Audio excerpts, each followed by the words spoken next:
Bueno, para acabar con la corrupción hay que democratizar enérgicamente el poder del Estado si se refiere a la corrupción pública, porque también está la corrupción privada.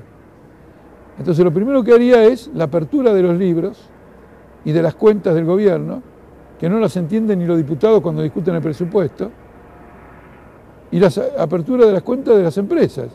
En una palabra, democracia, abran las cuentas, cómo se gana ese dinero, a qué se lo destina, y que cualquier trabajador y cualquier ciudadano pueda ver lo que ocurre.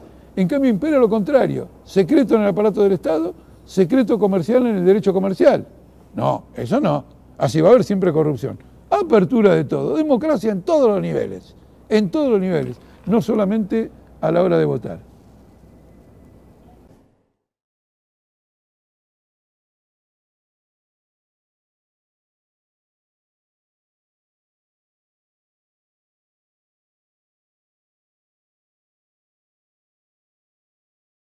Haría un censo de todos los desocupados y los metería a trabajar en lugares más convenientes, de acuerdo a la necesidad del país, de acuerdo al domicilio de las personas, de acuerdo a sus calificaciones, etc. En lugar de poner un montón de requisitos para que se empiece a trabajar, invertiría. Los pondría a trabajar y por medio del trabajo alcanzar esos requisitos. Y en lugar de que una persona trabaje 12 horas y otra no trabaje del todo, que el que trabaja 12 horas trabaje 8, cobrando lo que cobraba por 12 horas. Y el otro ingrese a trabajar. Así superaríamos como primer paso el desempleo.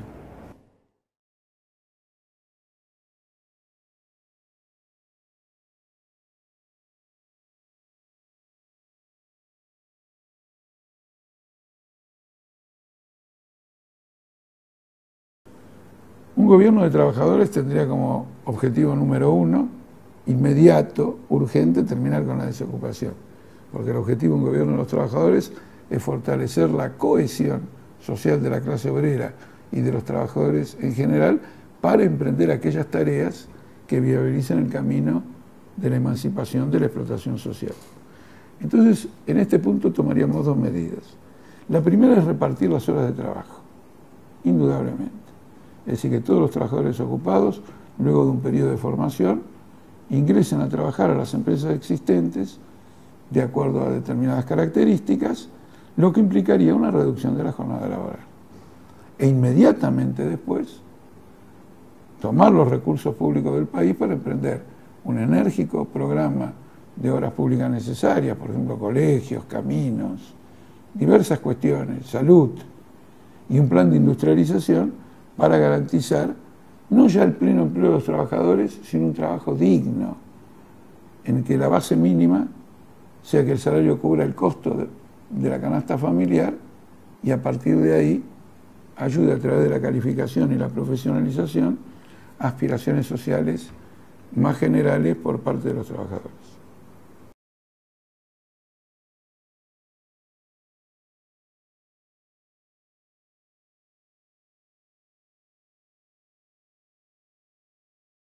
Fuera de que la legislación debe prohibir la precarización laboral, el trabajo en negro, etc., y además el trabajo en negro por definición es ilegal, la pregunta que hay que hacerse es por qué no se implementa. La única forma de implementarla es que en todas las fábricas y en todas las empresas haya comités de trabajadores electos que impongan esta norma. No hay otra forma. Y acá entramos en la frontera o en la transición entre una sociedad gobernada por trabajadores y una sociedad gobernada por capitalistas. Los capitalistas dictan una ley, cuando les conviene la aplican y cuando les conviene no la aplican. Llegado a este punto, los obreros se tienen que organizar para aplicar su propia ley, que en este caso coincide con la ley. Y coincide con la ley porque esa ley es la que ellos conquistaron a través de décadas de lucha. ¿No es cierto? Que el trabajador tiene que tener protección social, protección médica, protección de distinto tipo, y para eso tiene que estar registrado y los patrones tienen que hacer los aportes correspondientes. Entonces la única forma de aplicarlo es esta. Y así ha sido la historia del movimiento obrero. Y los que se encargaron de hacerlo fueron los sindicatos. Y hoy los sindicatos arreglan con los patrones, y disculpen la expresión, se cagan en los trabajadores. Entonces, para que se aplique la lucha contra el trabajo en negro y se aplique la lucha contra la precarización laboral, hay que organizarse, hay que formar comisiones internas clasistas, luchadoras, y hay que echar a la burocracia de los sindicatos. Y esta tarea política de echar a la burocracia en los sindicatos es imprescindible para asegurar que el hombre y la mujer que viven de su trabajo, ¿no es cierto?, puedan efectivamente hacerlo.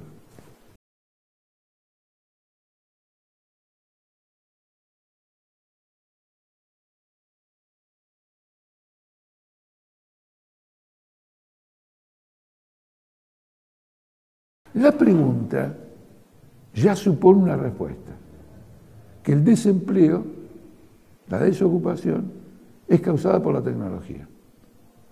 Y ya me adelanto a decirle no, es causada por el capitalismo. Y tengo pruebas abrumadoras. Desde la época del arado y de la mayoría de trabajadores agrícolas en relación a los urbanos e industriales, la tecnología avanzó una barbaridad. Y sin embargo, por periodos enteros hubo pleno empleo. ¿Por qué la tecnología en toda una fase económica genera pleno empleo y en otra fase económica genera desocupación? ¿Por qué? Eso es lo que hay que preguntarse. El tema es que cuando el capitalismo está en ascenso y abre nuevas fronteras económicas, por ejemplo, la revolución que implicó el sistema ferroviario, las comunicaciones de ultramar, el telégrafo, todo eso amplió la escala de la producción capitalista e incorporó millones y millones de trabajadores a la producción. Ahora que el mercado mundial está completo y que las ganancias capitalistas ya no se pueden obtener como antiguamente a través de la pura expansión, se carga la tarea de mantener esas ganancias en una mayor explotación del obrero a través de una tecnología que lo haga producir más. Esa es la verdad. Pero cuidado, explíquenme ustedes los que hicieron la pregunta, ¿por qué con una tecnología cada vez más productiva el obrero en lugar de trabajar menos trabaja más? Porque si antes laburábamos con las viejas máquinas 8 horas y todo el mundo estaba feliz, entre comillas, pero digamos, la cosa funcionaba, ahora totalmente automatizado, robots, informática, etcétera, a un tipo le piden que haga horas extras. La razón es que cuando más elevada es la inversión de capital por la tecnología, más necesita el capitalista para obtener un beneficio hacer rotar rápidamente el capital. Es decir, que dé ganancias tan rápidas que esas ganancias se puedan aplicar a más inversión y que den ganancias. Cuando más rota el capital, más la inversión es no dinero que vos pones, sino que dinero que ganaste del dinero que pusiste. Que lo reinvertís, la reinversión.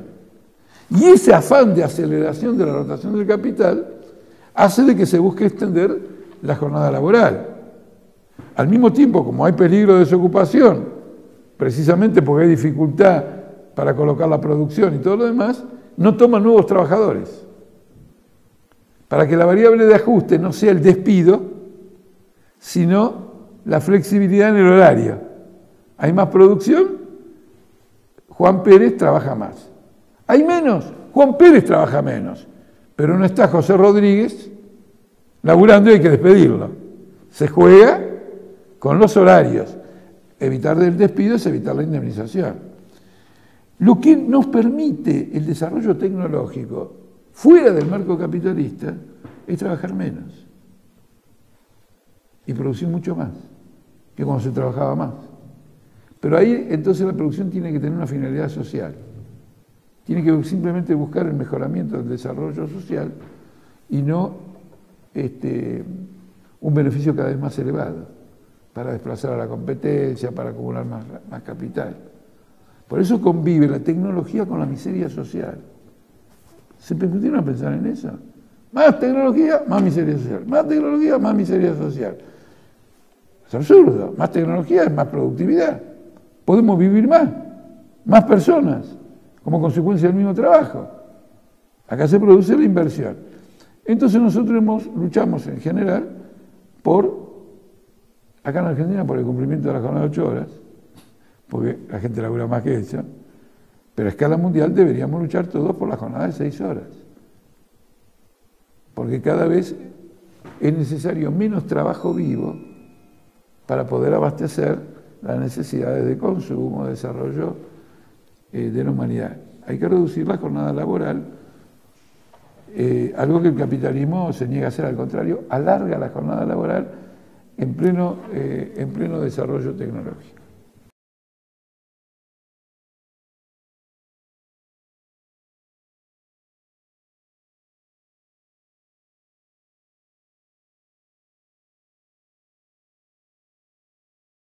Bueno, para reducir la inflación, creo que la primera medida absolutamente elemental es dejar de pagar la deuda externa.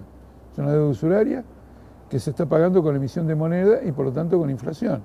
Es decir, que la paga el pueblo trabajador. Dejaría también de subsidiar a los grandes grupos capitalistas que no aplican esos subsidios el mejoramiento de ninguno de los servicios, no hablemos ya de su modernización. En una palabra, dejaría de pagarle a los grandes parásitos del Estado. Este es el punto de partida de cualquier lucha contra la inflación.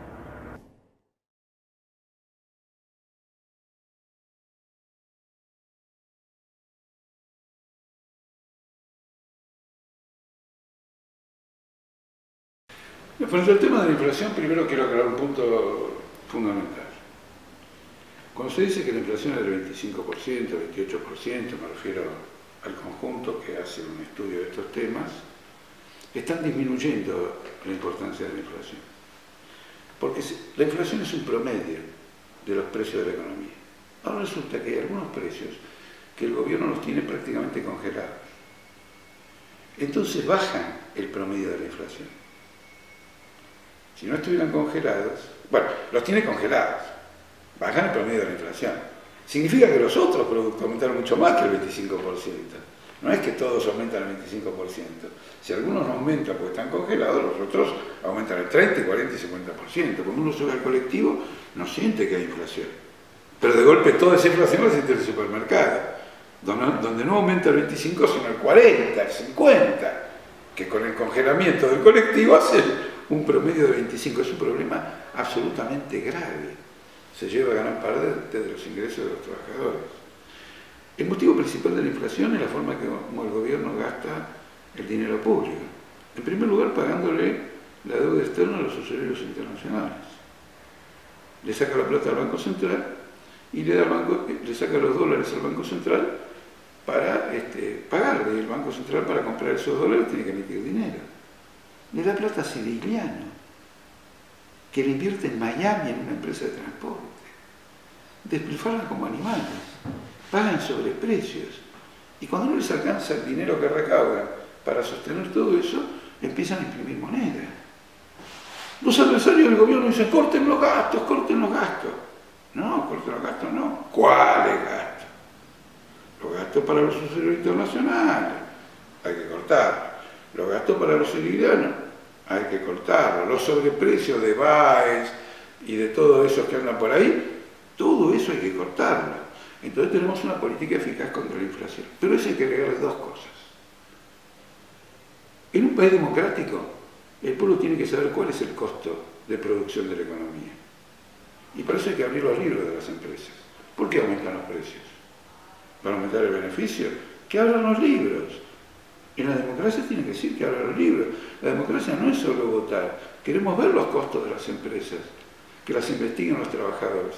Es fundamental. Y luego, cuando hay inflación, el trabajador tiene que ver ajustado su salario mes a mes. No puede estar esperando un año para que en una tertulia entre el gobierno y los burócratas sindicales digan lo que necesita un trabajador. Mientras tanto, se va deteriorando el salario.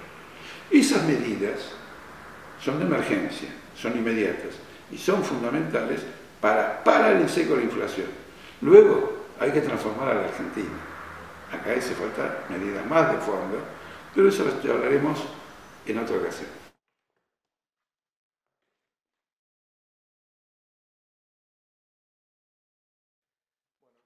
¿Qué proyectos de ley piensan presentar si son electos?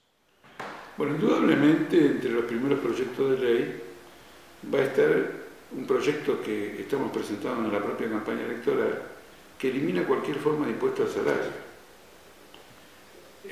Como ustedes saben, los trabajadores están pagando en este momento un impuesto al salario que es cada vez mayor porque el gobierno no ajusta ni el mínimo no imponible, ni tampoco las alícuotas para las escalas superiores de los salarios.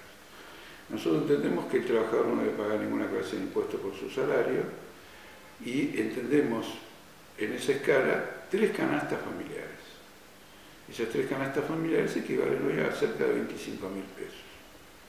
A quien le parece que 25.000 pesos es mucho dinero para no pagar impuestos, quiero advertirles que un minero, quiero advertirles que un trabajador petrolero que se encuentra en una plataforma submarina o lejos en los campos de petróleo, realiza un sacrificio absolutamente enorme. Lo mismo que muchos trabajadores que trabajan 16 horas, sin siquiera recibir el pago de horas extras, el pago extra de esas horas, y que pueden llegar a 18 o 20.000 pesos. Tenemos que proteger al conjunto de los trabajadores monotributistas y jubilados, y en esa escala no pagar el impuesto del salario. Y no va a ser una modificación al actual régimen impositivo de impuesto a los ingresos, sino una nueva ley que ampara al trabajador bajo convenio y a los trabajadores de cualquier condición, hasta 3 canastas familiares de cualquier exacción impositiva del Estado. Y lo vamos a plantear con total independencia del hecho de que sabemos que la plata que se le saca a los trabajadores es para pagar la miserable deuda externa que viene esclavizando a este país ya durante medio siglo.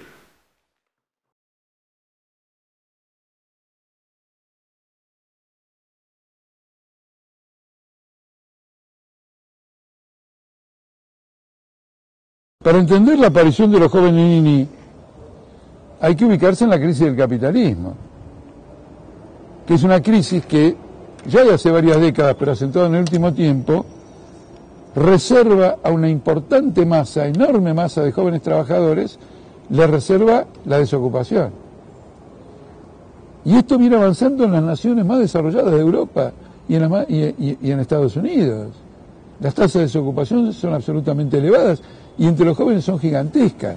Por eso hay trabajadores que no estudian ni trabajan, porque el capitalismo los excluye del proceso social, porque el capitalismo ha entrado en una crisis, porque el capitalismo es un régimen agotado, porque las fronteras de la expansión capitalista, que por un momento parecían que se extendían con la apertura de China y con la apertura de Rusia, se han vuelto a cerrar porque esos países reciben mercancías del extranjero, pero también las exportan, y se agudiza la competencia mundial. Y por lo tanto se agudiza la necesidad de producir lo mismo o más con menos trabajadores, para abaratar aún más a la fuerza de trabajo y aumentar todavía más la tasa de beneficio. Entonces, la perspectiva del capitalismo es esta, es el ni-ni, esto que Firmo decía que era una maravilla, pero que es la perspectiva que los propios capitalistas se trazan. Y frente a esta perspectiva que ellos se trazan, el Banco Mundial les dio una solución: asistencia social, asignación por hijo, planes trabajar de 1.500 pesos, asistencia social, porque el capitalismo como tal no le va a dar trabajo. Por eso, más que nunca, nos cabe a nosotros defender la causa del socialismo, que pone en primer lugar el futuro del trabajador y no el futuro del capital. Una de las primeras medidas que debería hacer un gobierno de los trabajadores es incorporar a trabajar a toda la población desocupada, haciendo un censo por vivienda, por calificaciones, por edad, hacerla trabajar en los lugares adecuados en función de un plan económico y entrenarlas y capacitarlas mientras trabajan y cobran un salario. Y quizá para llegar a eso haya que disminuir la jornada de trabajo para que todo el mundo tenga trabajo. Pero como en la Argentina los que trabajan 12 horas o trabajan 10 horas para ganar lo que deberían ganar por 8 horas, estableceríamos firmemente las 8 horas de trabajo con el mismo salario que cobran ahora haciendo horas extras y habría lugar para ocupar a todo el mundo. Y todo el mundo trabajaría, todo el mundo buscaría calificarse y en la medida que busca calificarse buscaría estudiar y todo el que tiene una vocación buscaría desarrollarla y no haría más ni. Sería todo sí, sí, sí para adelante, sí para trabajar, sí para construir un futuro, sí para avanzar. Porque entre el capitalismo y el socialismo hay dos principios diferentes. El del capitalismo es el lucro privado, cuando más alto, mejor, y el socialismo es el ser humano, cuando más capacitado, mejor.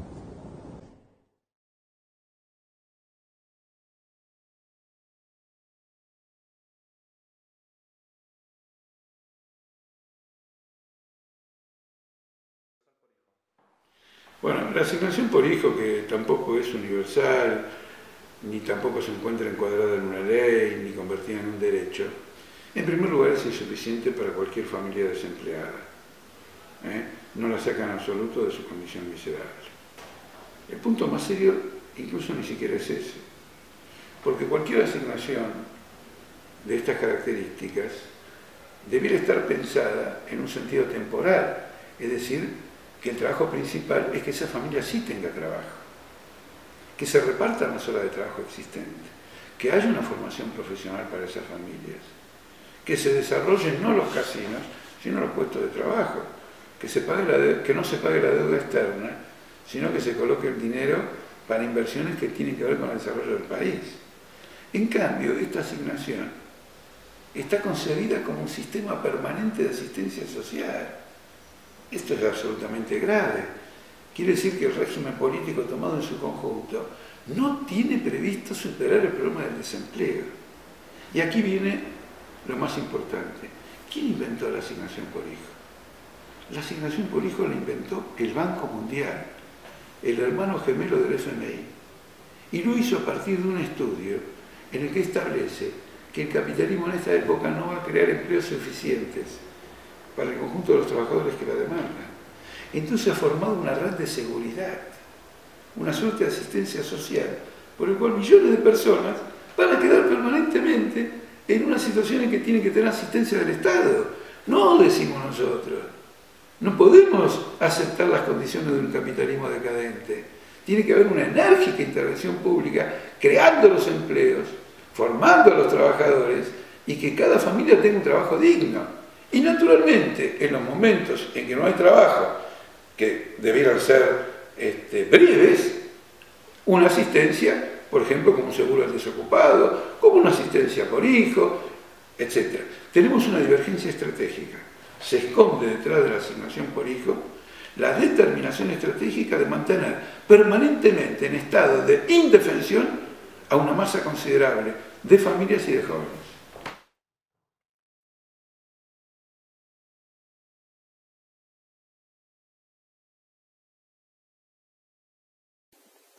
Bueno, hay una pregunta que está muy bien. ¿Qué opinamos sobre el derecho al aborto? Bueno, es explícito, nosotros somos unos grandes defensores, consecuentes defensores del derecho al aborto, del derecho de la mujer a elegir, y ese es un derecho que nadie se lo puede retirar. Es evidente que nadie propugna el aborto y por eso la gran consigna del movimiento de la mujer en Argentina, la mujer trabajadora, es educación sexual, anticonceptivos o medidas protectoras para no quedar embarazada, y luego el del derecho al aborto, es decir, evitar la necesidad de estar en un embarazo indeseado, y luego el derecho al aborto, y no solo el derecho al aborto, sino que esté garantizado en condiciones adecuadas por el régimen de salud pública y que sea gratuito, porque de lo contrario va a ser un derecho al aborto que van a poder ejercer algunas clases sociales y no otras clases sociales. Y el derecho al aborto, en el fondo, es una medida defensiva, es como el derecho de huelga.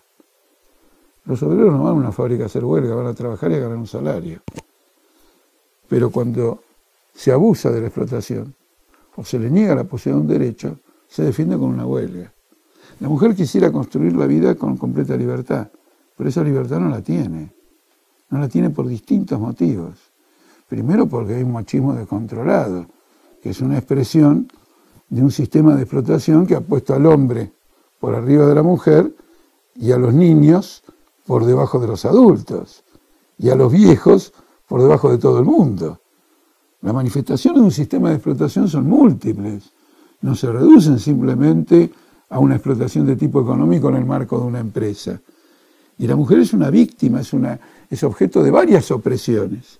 Y en estas condiciones ella tiene esta función única de la mujer, que es el embarazo, que es dar a luz a nuevos seres humanos. y no tiene condiciones muchas veces para hacerlo, o es objeto de una violación o de un abuso, y dentro del matrimonio también, Entonces, tiene que tener el derecho a elegir. Si necesita el derecho al aborto para defender la posibilidad de desarrollar su vida, ese derecho no le puede ser negado de ninguna manera. Es como hacer huelga, es un reclamo porque cambian muchas condiciones. ¿Hay educación sexual? No hay educación sexual. ¿Hay difusión de métodos anticonceptivos? No hay difusión de métodos anticonceptivos. ¿Hay una socialización de la vida privada para que la mujer no sea objeto en el llamado ámbito familiar de muchas arbitrariedades? No la hay. Bueno, nosotros queremos modificar todo eso. Una familia abierta a la sociedad, no un secreto donde se realizan cosas muchas veces muy feas, lógicamente, y también cosas muy lindas, pero cosas extremadamente negativas. Queremos cambiar ese mundo. Mientras, algo que siempre nos dice, bueno, pero Jorge, y mientras no cambias ese mundo, ¿qué haces? Le otorgo a los trabajadores, lucho, nos movemos para que los trabajadores, las mujeres, los niños tengan un arma de defensa. Y en este caso, la prevención del embarazo, la educación sexual y el derecho al aborto son esa arma de defensa. Los partidos tradicionales niegan todos estos derechos y mientras tanto hay 500.000 abortos clandestinos con diversas secuelas que incluso llegan a la muerte.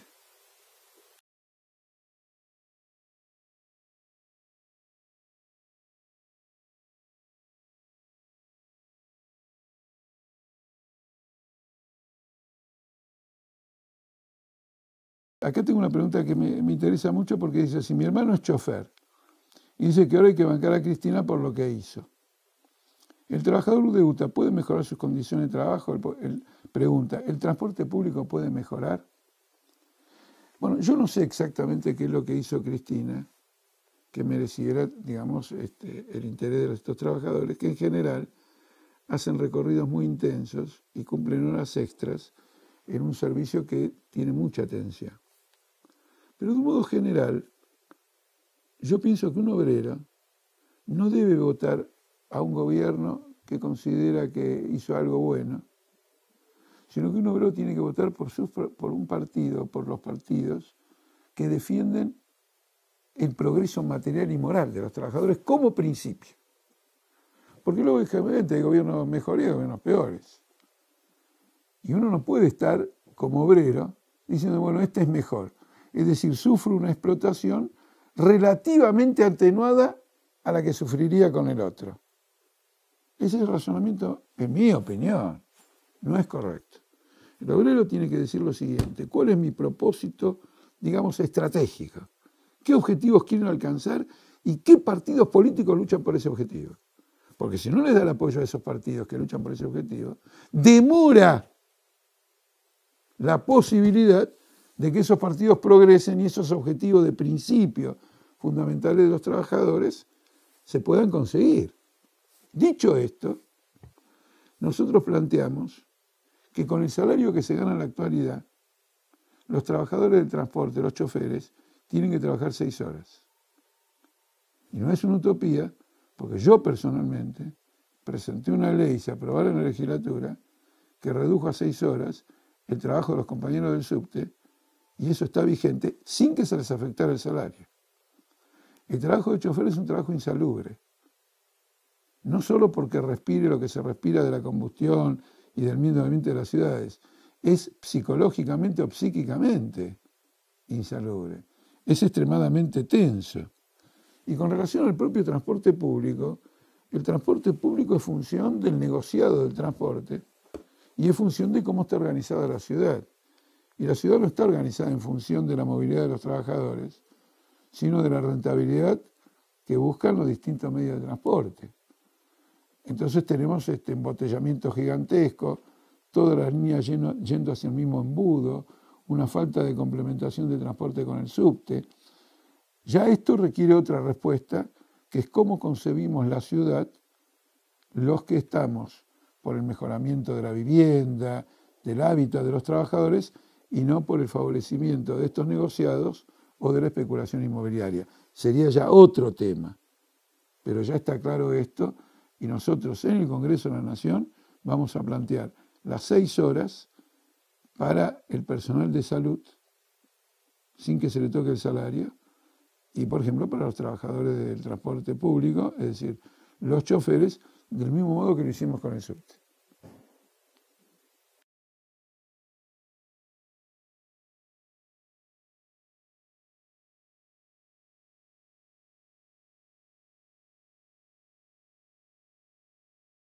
El déficit energético, que ahora ha adquirido proporciones absolutamente fenomenales, se origina muy lejos en el tiempo con la privatización de YPF por parte del gobierno de Menem. Cuando me refiero a privatización, no es que entró otra empresa privada, sino que YPF se convirtió en una empresa privada.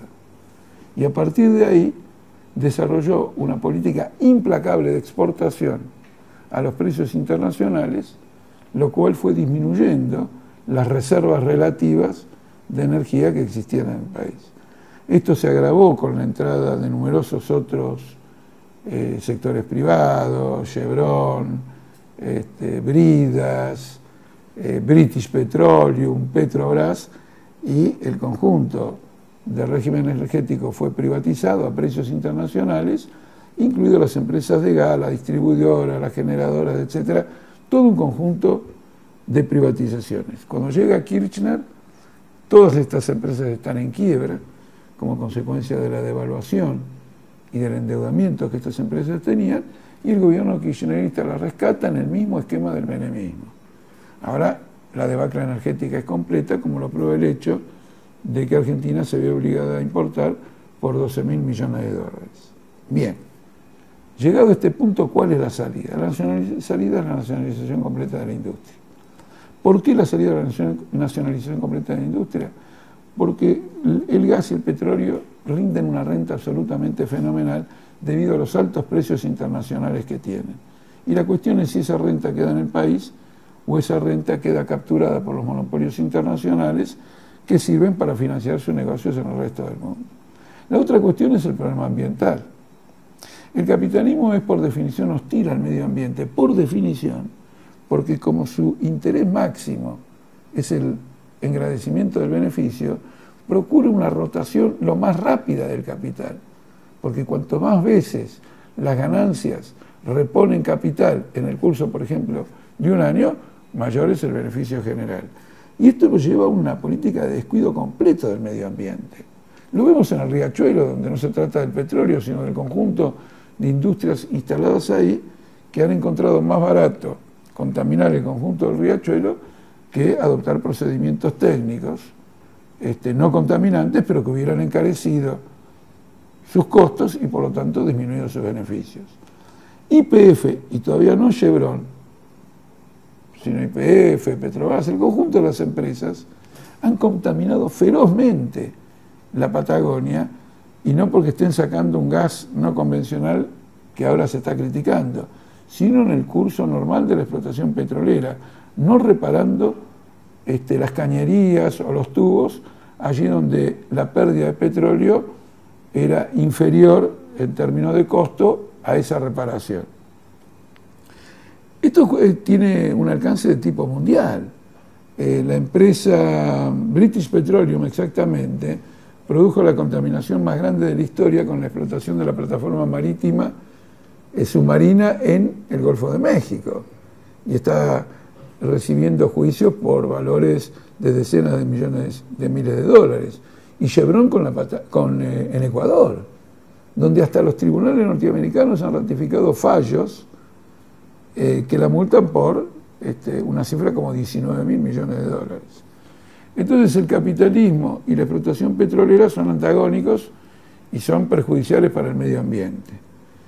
Nosotros planteamos que los trabajadores, junto con todas las personas especializadas que estén vinculadas al proceso de creación de energía, deben establecer un plan energético vinculado con energías no contaminantes y, de un modo general, establecer un control obrero donde el interés colectivo por la preservación de la naturaleza supere el afán del beneficio privado. Por eso insistimos en el problema de la nacionalización como una forma de tener la renta petrolera y gasífera para el país y al mismo tiempo como un método para determinar qué metodologías de trabajo contaminan el medio ambiente y cuáles son las prácticas depredatorias del capitalismo que son mucho más aún depredadoras de ese medio ambiente.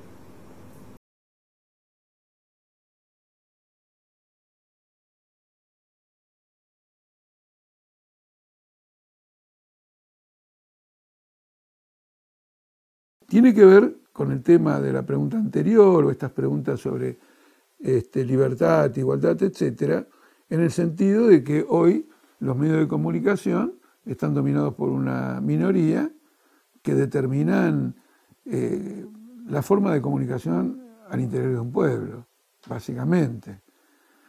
No solo del gobierno actual, que ha ido copando distintos medios de comunicación a través de capitalistas amigos, sino de otros medios que pueden estar en oposición al gobierno actual, pero igualmente son medios capitalistas. La reciente revelación de que Cristóbal López habría hecho transacciones con la Corpo y sectores opositores para ampliar su capital y comprar empresas petroleras, etcétera, es muy revelador de que entre bueyes no hay cornadas y el llamado monopolio del gobierno también se combina con el de la oposición, cuando aparentemente estarían en contra. La posición del Frente de Izquierda es que la estructura material, satelital, cable, todo lo que tiene que ver como el vehículo de la comunicación, tiene que estar en manos públicas. Y el contenido, la gestión, tiene que estar en manos de las organizaciones sociales del país, culturales, deportivas, políticas, sindicales, de mujeres, ambientalistas, de todo tipo, siempre respetando la pluralidad ideológica que existe en cada una de ellas. Esa es la única forma, digamos, de democratizar la palabra. Es decir, que la palabra de cualquiera de nosotros, por el hecho de ser ciudadanos, por el hecho de ser trabajadores, valga a igual título que la palabra de otro ciudadano y mucho más que la palabra de un monopolio de los medios de comunicación. Esa es la única forma de conquistar la libertad de expresión.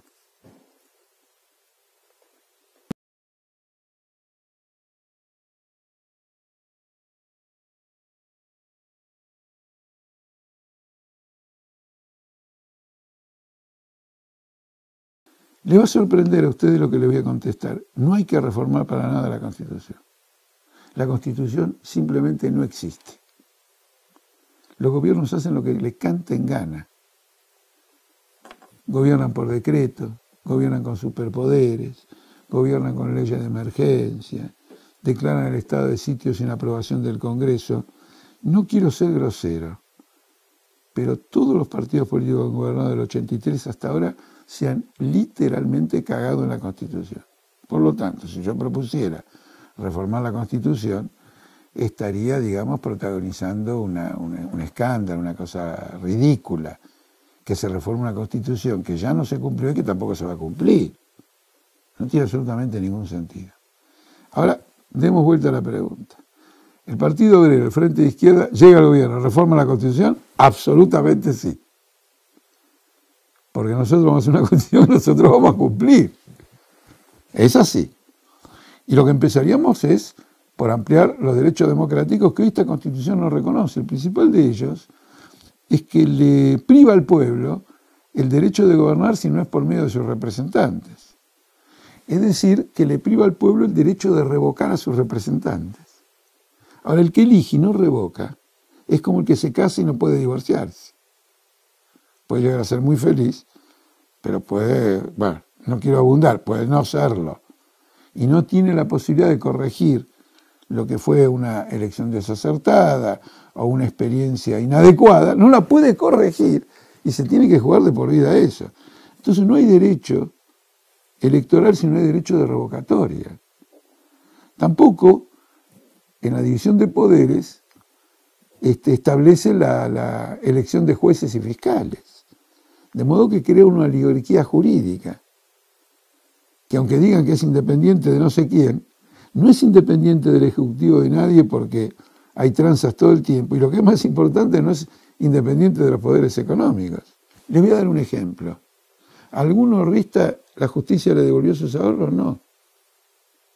La Corte Suprema falló a favor de la especificación, que fue un golpe de mano anticonstitucional porque atentó al derecho de propiedad, y ilegal porque había una ley que había establecido que esos ahorros no se podían tocar en su valor, que eran intangibles. Fue una estafa política fenomenal y la Corte Suprema lo convalidó. Entonces nosotros decimos, si mañana viene una Corte Suprema que lo convalide, como el pueblo la eligió, que el pueblo la destituya. Eso en el caso que fuera necesaria una Corte Suprema. Pero quiero decir, los jueces que sean electos, los fiscales también. Porque una causa no se mueve. ¿Por qué? Porque un fiscal no la mueve. ¿Por qué no la mueve? Porque hay interés de que no la mueva. En algunos casos son perjudiciales para los trabajadores. El 70% de la población carcelaria ya tiene cumplido un periodo en la cárcel superior a la condena que habría recibido si se hubiera hecho el trámite en su debido momento, en el supuesto caso de que fuera culpable. Entonces el nivel de arbitrariedad para el trato con los pobres y de lenidad con los ricos es absolutamente formidable. Entonces tiene que haber abiertamente esa reforma. Y la otra reforma muy importante también tiene que ver con el derecho de propiedad. ¿Por qué defiende esta Constitución? El derecho de propiedad de los trabajadores no. Si lo defendiera, la inflación le come el salario, la propiedad del trabajador, ¿a quién le importa la propiedad del trabajador? No la defiende porque se la come la inflación, se la come un congelamiento salarial, se la come un pacto social pactado por la burocracia y el gobierno. Y si un trabajador no puede pagar la cuota de su vivienda, se la sacan. No hay derecho de propiedad. Pero cuando los bancos quebraron en la Argentina en el 2001, el Banco Central emitió toda la cantidad de dinero necesaria para salvarlo. ¡Qué interesante!, ¿no? Entonces, somos firmes partidarios del derecho de propiedad de los trabajadores y de los objetos de su uso cotidiano, como la vivienda, etcétera. Imagínense, no podría ser de otro modo. Pero tiene que, ese derecho de propiedad no puede tener la misma vigencia para los monopolios, grandes grupos económicos que saquean al país. Lo saquean, por ejemplo, con la deuda externa. Se han embolsado varias veces la deuda externa. Los que han invertido acá $1 se han llevado a la Argentina 100. Ya han pagado su inversión. Entonces queremos una Constitución que diga sí, se puede nacionalizar y se debe nacionalizar los bancos o el comercio exterior o el petróleo, que en toda una época era puramente nacional y no era privado. Se puede hacer, y si esos capitales ya ganan lo suficiente, no hay que pagar ningún resarcimiento, al revés, hay que investigarlos por los delitos que pudieran haber cometido en el ejercicio de su derecho de propiedad, como es el delito ambiental, que han cometido todas las empresas petroleras y las mineras, unos en la Patagonia y el norte, y los otros en la zona de la cordillera. ¿A ustedes les parece que nosotros, por destruir el medio ambiente, tendríamos que indemnizar a la Barrick Gold? Entonces hay que hacer una reforma de la Constitución profunda, cuando haya un gobierno de trabajadores que con esa reforma permite dar un salto en la democracia y en los derechos del pueblo en el país, y que además, por su iniciativa, él la va a cumplir. Lo de ahora es una farsa. Vivimos en la farsa total, y el Frente de Izquierda y el Partido Obrero no acompaña farsas.